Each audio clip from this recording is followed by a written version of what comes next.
Looking at my reflection in the mirror, I let out a deep sigh. In the preparation room of the Lenox Hotel, my hands trembled slightly as I smoothed my navy blue cocktail dress.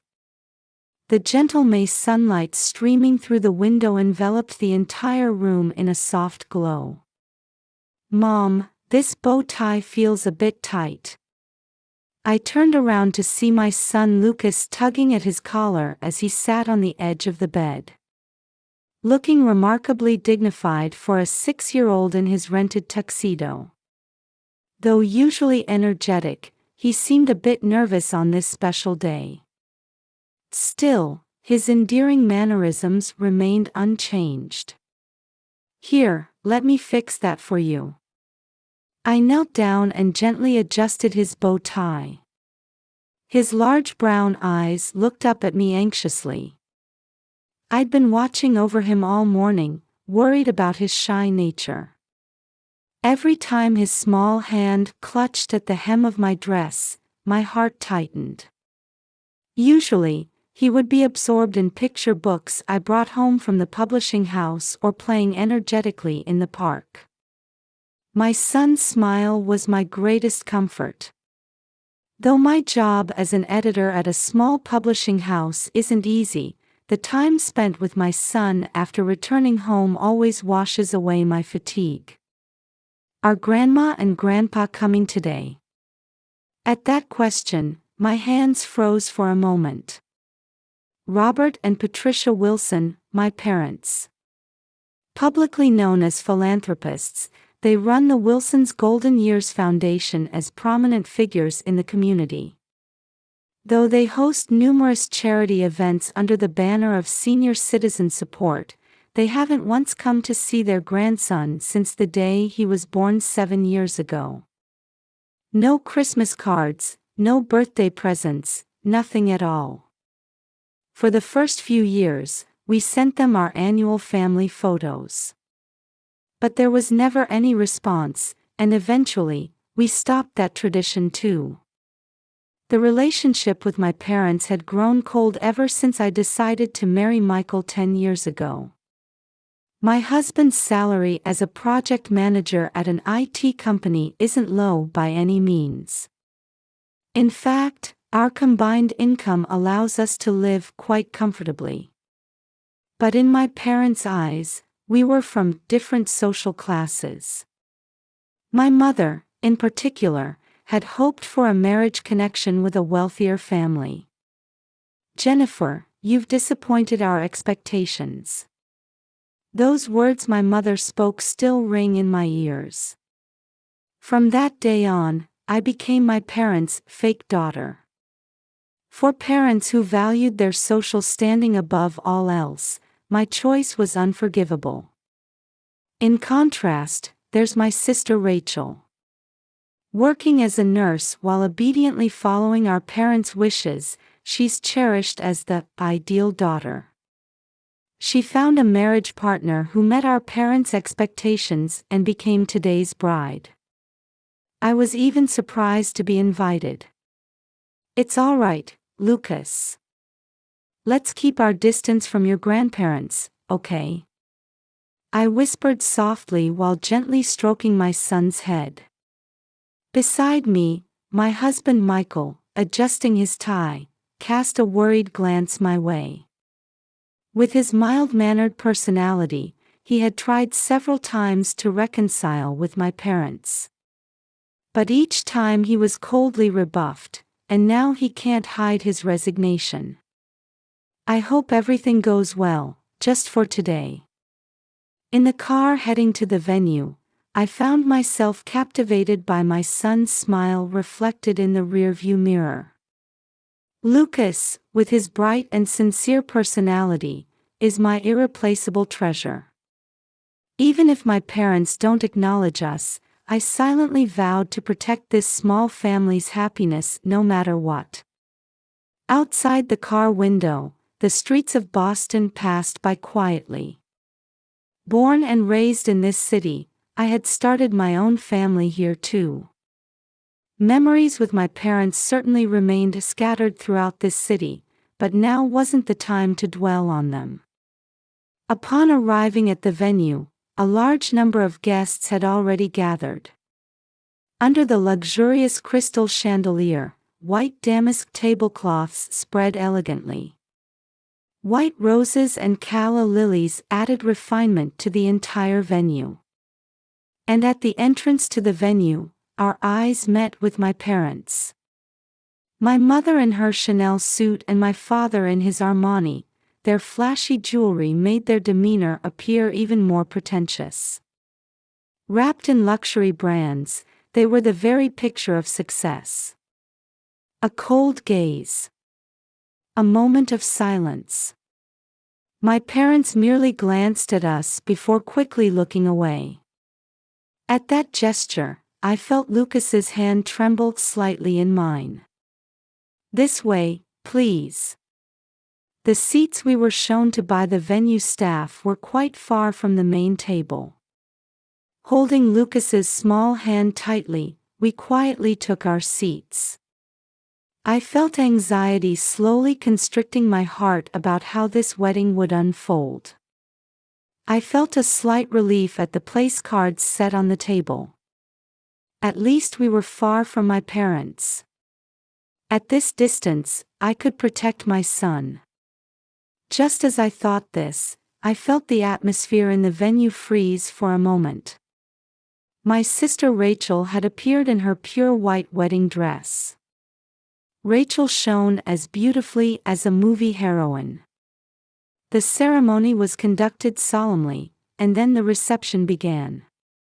The sound of champagne corks popping echoed, and the golden bubbles of Veuve Clicquot were poured into crystal glasses. The venue, decorated with white roses and calla lilies, exuded an elegance unique to the upper class. The chandelier light elegantly illuminated the silver and tableware arranged on the tables.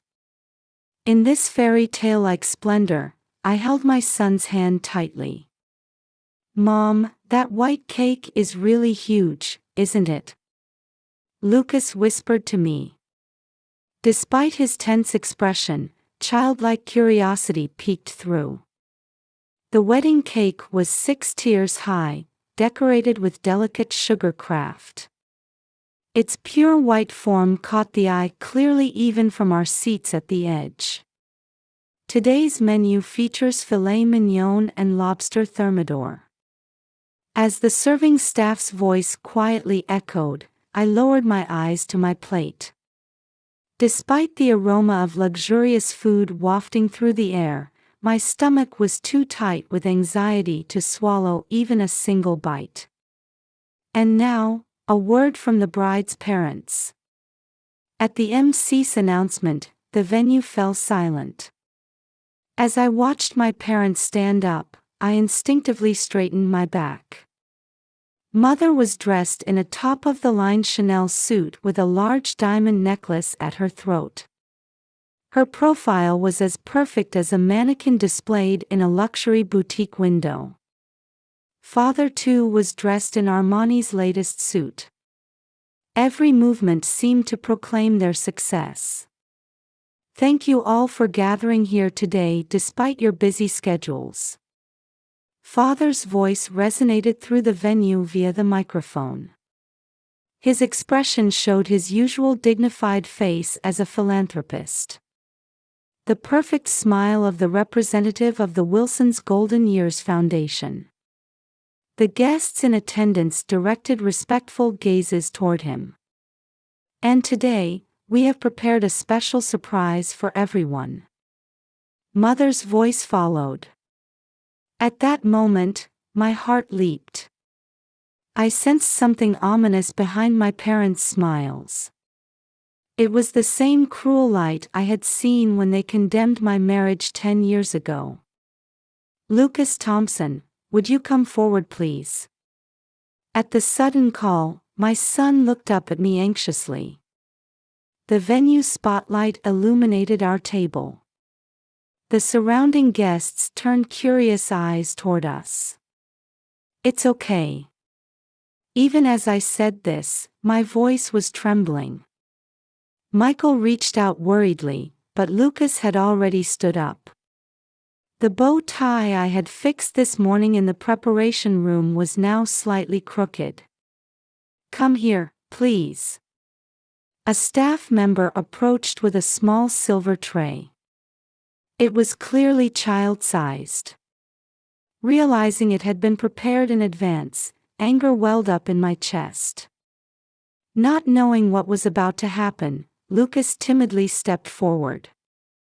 Watching my son's small back as he walked between the pure white tablecloths, he looked strangely vulnerable. The spotlight mercilessly poured down on his small frame in the tuxedo. The atmosphere in the venue changed. Small whispers began circulating among the guests. Lucas, usually so energetic, now walked forward as if shrinking into himself. "Ladies and gentlemen, your attention please." Father's voice echoed again. While wearing a broad smile, his eyes glinted coldly. After adjusting the collar of his suit where an expensive fountain pen peeked from the breast pocket, he gripped the microphone again. "Let me introduce today's special waiter, our defective grandson." The venue fell silent. I thought my heart had stopped. The chandelier light suddenly felt cold. "And his mother, our fake daughter. Worth less than her sister." Mother's voice delivered the final blow. Her figure, adorned with flashy jewelry, radiated an elegance that was incongruous with the cruelty of her words. At that moment, inappropriate laughter leaked from somewhere in the venue. It gradually spread until the entire venue was filled with improper laughter. The guests wrapped in luxury brands were watching this cruel scene as if it were some sophisticated entertainment. My 6-year-old son stood there, head bowed, holding the small silver tray in both hands. I could see his shoulders trembling slightly. The formal wear we had prepared together that morning now seemed to wrap around his small body like heavy armor. "Lucas." I stood up reflexively. Michael gently grabbed my arm as I tried to rush to my son. His eyes told me to stay calm. But how could I stay calm? My beloved son was being made a laughingstock. The laughter in the venue continued to swirl like a whirlpool. While tilting their champagne glasses, the guests seemed to be enjoying our family's humiliation as if it were quality entertainment. Lucas's shoulders began to tremble even more. I could see his small hands desperately supporting the silver tray. He looked like a small tree trying desperately to hold its ground in a storm. That's when it happened. In a corner of the venue, a woman slowly stood up. Margaret Thompson, my mother-in-law. She maintained her usual composure. In a simple yet elegant navy blue dress, she stood with her back perfectly straight. Her expression was the very picture of calm. However, her eyes held a sharp light I had never seen before. "May I have a moment of your time, please?" Margaret's voice was surprisingly gentle. The inappropriate laughter that had filled the venue disappeared as if by magic. Under the chandelier light, her figure radiated a strange dignity. "I apologize, but I would like to say a few words." Her voice carried the quiet strength characteristic of a woman who had exposed numerous frauds as a former financial investigator. My mother-in-law strode forward in her navy blue dress and gave some instructions to the staff. Her attire, avoiding gaudy decorations, contrasted sharply with my parents' flashy appearance. "Could you please prepare the screen?" At those words, my parents' expressions stiffened for a moment. Mother's demeanor changed particularly noticeably. The large diamond necklace at her throat cast an unnatural gleam, and her hands could be seen trembling slightly. The mechanical sound of the screen descending echoed through the silent venue. Lucas still stood there, holding the small silver tray. Michael quickly stood up and drew our son close. I could feel his small back still trembling. Today, I would like to discuss the Wilson's Golden Years Foundation. Margaret's voice echoed through the venue again. On the screen, the logo of my parents' charitable organization was displayed prominently. The luxurious golden design. The elegant curved text and silhouettes of young and old people together. However, its gleam now seemed to carry an ominous shadow. First, let me tell you about my mother. The projector light illuminated Margaret's profile. Her figure radiated a dignity like that of the goddess of justice. My mother, Eleanor Thompson, was one of this foundation's first victims. A small stir went through the venue.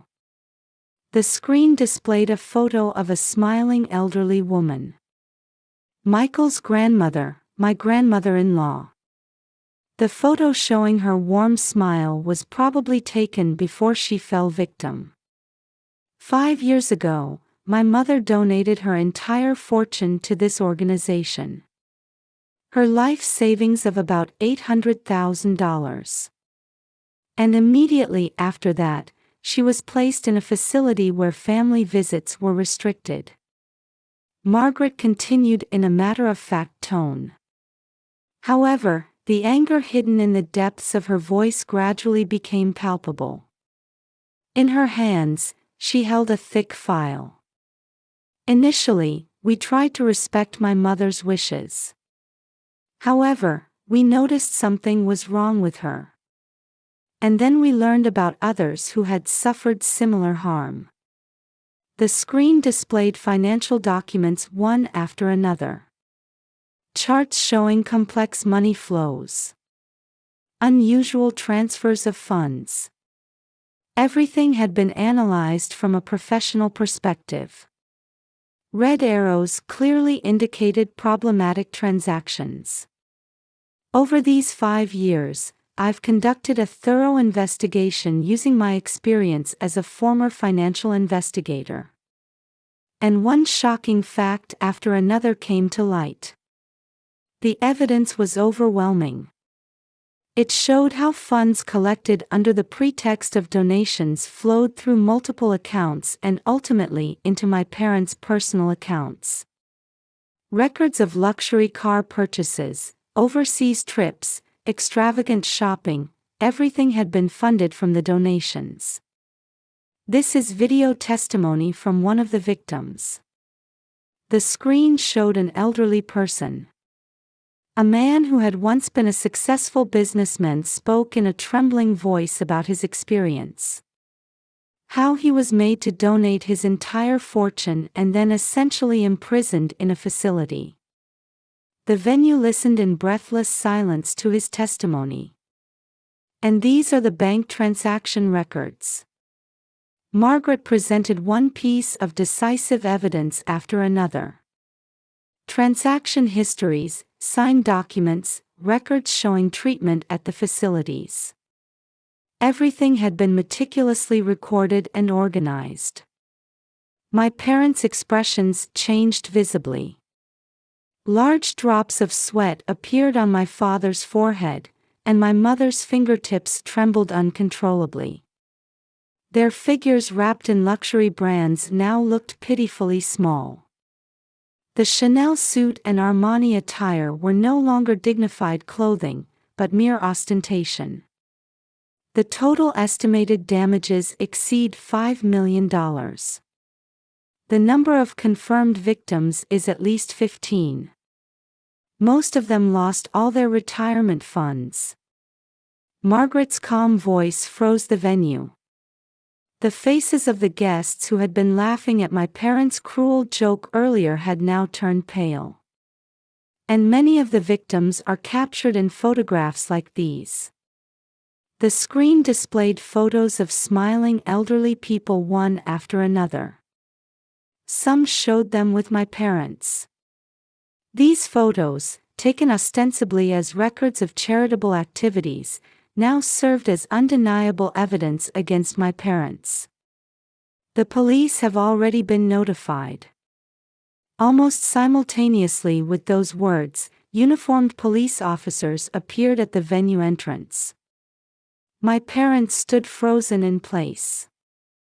The microphone fell from my father's hand, making a dull sound on the carpet. The venue instantly became chaotic. Cries of surprise rose from among the guests, and the sound of champagne glasses being dropped echoed. Golden liquid stained the pure white tablecloths. The expressions of those who had been indulging in inappropriate laughter moments ago were now filled with fear and confusion. And one more thing. Margaret added this final point. Her voice carried an emotion unlike any before. Those who insult their grandson and hurt their family have no right to protect the elderly. At that moment, I felt tears involuntarily spill from my eyes. In Michael's arms, Lucas finally raised his face. The fear was no longer present in his small eyes. Instead, they held a light of relief. The police officers quietly approached.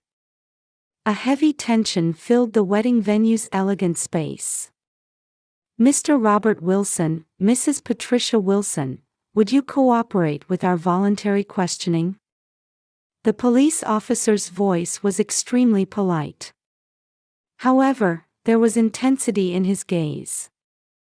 It was evident that the evidence displayed on the screen had already been analyzed in detail by the police.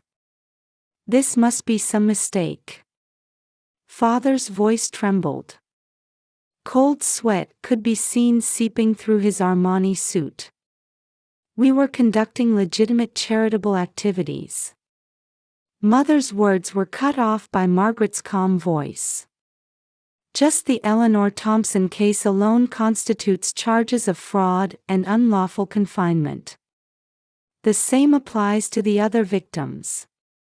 New materials were displayed on the screen. Charts showing total damages, lists of victims, and detailed methods of the crimes. Everything had been meticulously recorded. First, they identified wealthy elderly people and encouraged them to participate in charitable activities.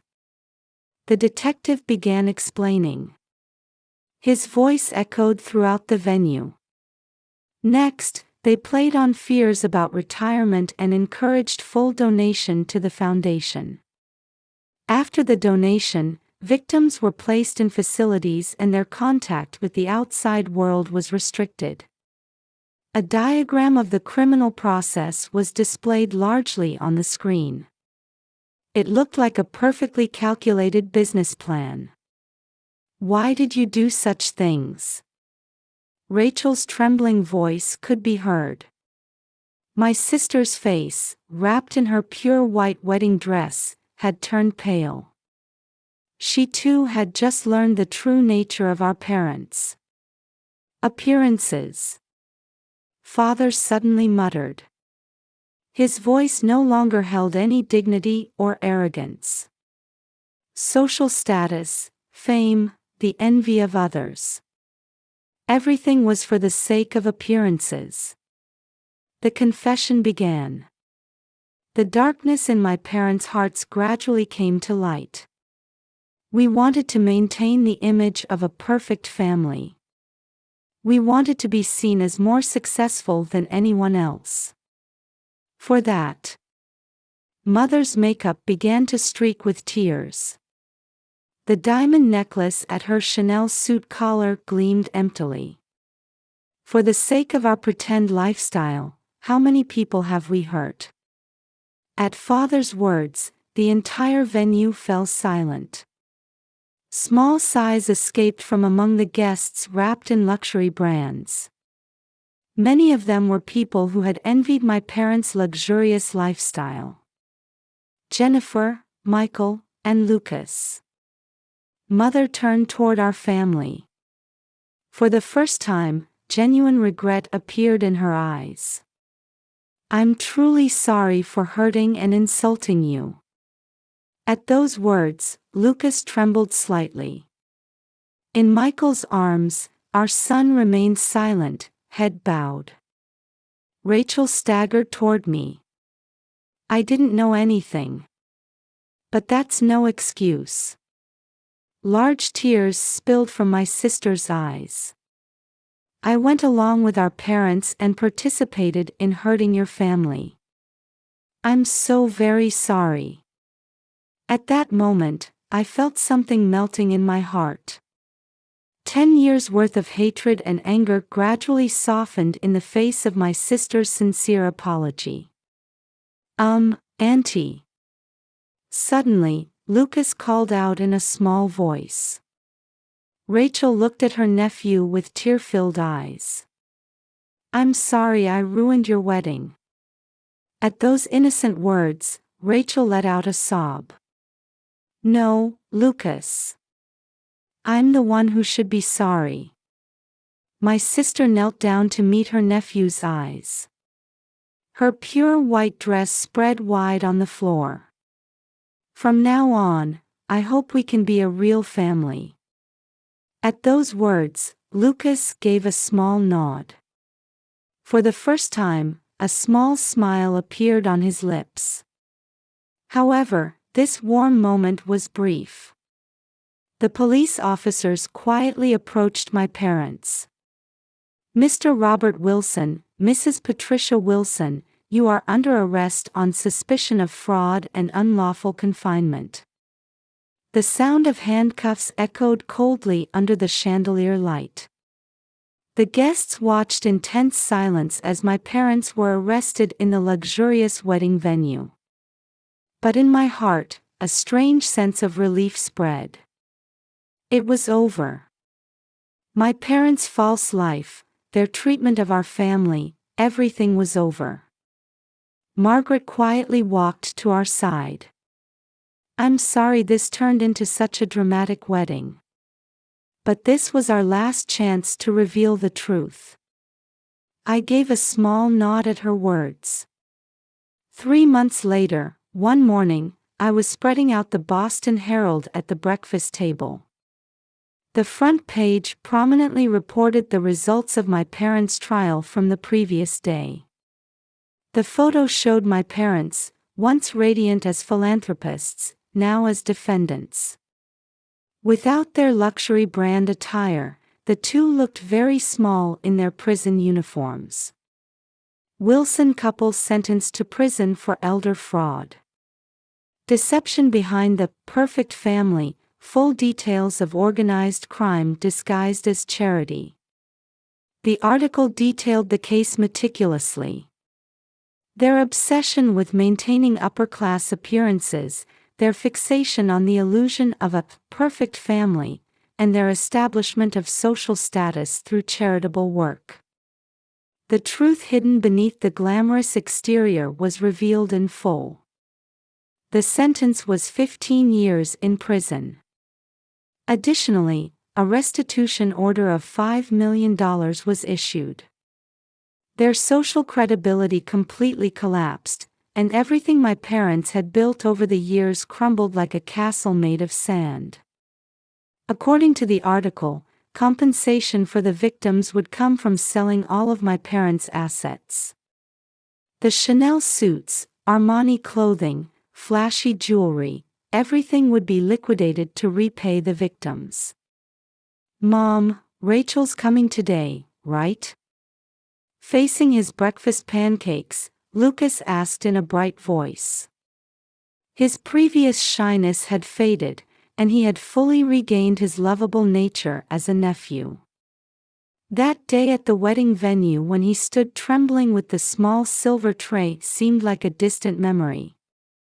Even the memory of being humiliated as a special waiter seemed to be healing. Yes, she wants to discuss preparations for the new wedding.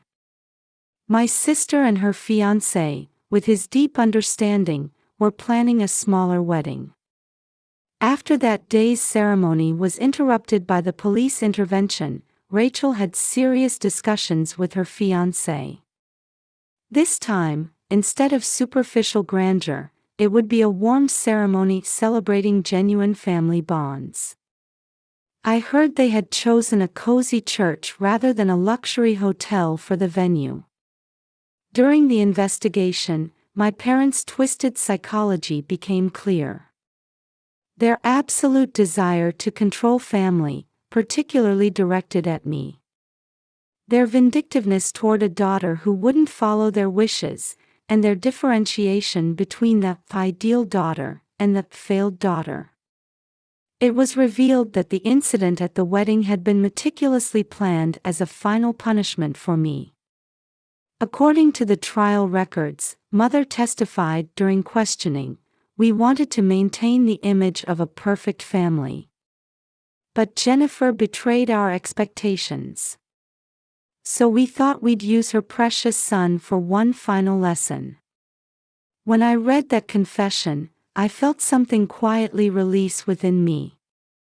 At the root of my parents' actions lay their attachment to a luxurious lifestyle, their obsession with maintaining the appearance of success, and a critical lack of empathy for others. Their tendency to treat family as possessions was clearly reflected in their attitude toward us children. But now, those dark shadows of the past are gradually fading. Margaret's courageous action not only restored the victims' lives but also brought our family a new beginning. My mother-in-law's calm judgment and decisive action saved many people's lives. "Hey, Mom." While carefully pouring maple syrup on his pancakes, Lucas looked up at me with a thoughtful expression. "Will Grandpa and Grandma ever get out?" At that innocent question, I momentarily struggled for words. But this too was part of the reality we needed to face. Well, 15 years is a long time, but that gives us time to think too. I'm sure Grandpa and Grandma are realizing their mistakes. I answered while gently stroking my son's head. Indeed, in their final court appearance, genuine regret seemed visible on my parents' faces. Mother, in particular, appeared to be repeating unspoken words several times while looking at Lucas and me. The doorbell rang, announcing Rachel's arrival. There was no more awkwardness or embarrassment like before.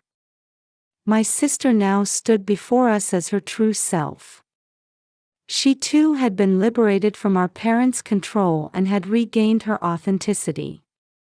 "Good morning, sis, Lucas." That smile held no more pretense. The aroma of Margaret's homemade apple pie wafted across the table. My mother-in-law had started baking this pie and bringing it over every weekend. It had become more than just a dessert, it was a symbol of our bond. "Auntie, will you show me the wedding photos today?" Lucas happily ran to my sister. Rachel embraced her nephew tenderly while taking out the album from her new wedding last weekend. The ceremony was held in a small church, attended only by relatives and close friends. There were no luxurious chandeliers or expensive decorations. Instead, warm sunlight streamed through the stained glass windows, gently enveloping the church. Rachel chose a modest ivory dress rather than pure white. Lucas proudly participated as the ring bearer this time. And I, as my sister's attendant, could genuinely offer words of blessing. "Look, here's Lucas carrying the rings." The photo in the album shows Lucas walking proudly, carrying a small cushion with the rings. Gone was the sad expression from that day. His image tenderly holding the precious rings in both hands, rather than a silver tray, was truly radiant. Margaret looks lovely in this photo too. My mother-in-law attended the ceremony in her modest navy blue dress. Her presence had become a saving light for our family. In her gentle smile in the photograph, I saw sure hope for our new life. This is our new family form. Though lacking superficial glamour, there are genuine bonds connected by real affection here. The life adorned with luxury brands has ended, replaced by days filled with heartfelt warmth. Outside the window, the fresh May breeze rustled through the trees. The wounds in our hearts are surely healing. And surely, our future life will be filled with new hope. Even if there's sometimes pain, we'll keep moving forward. That's our new resolve, having overcome this ordeal.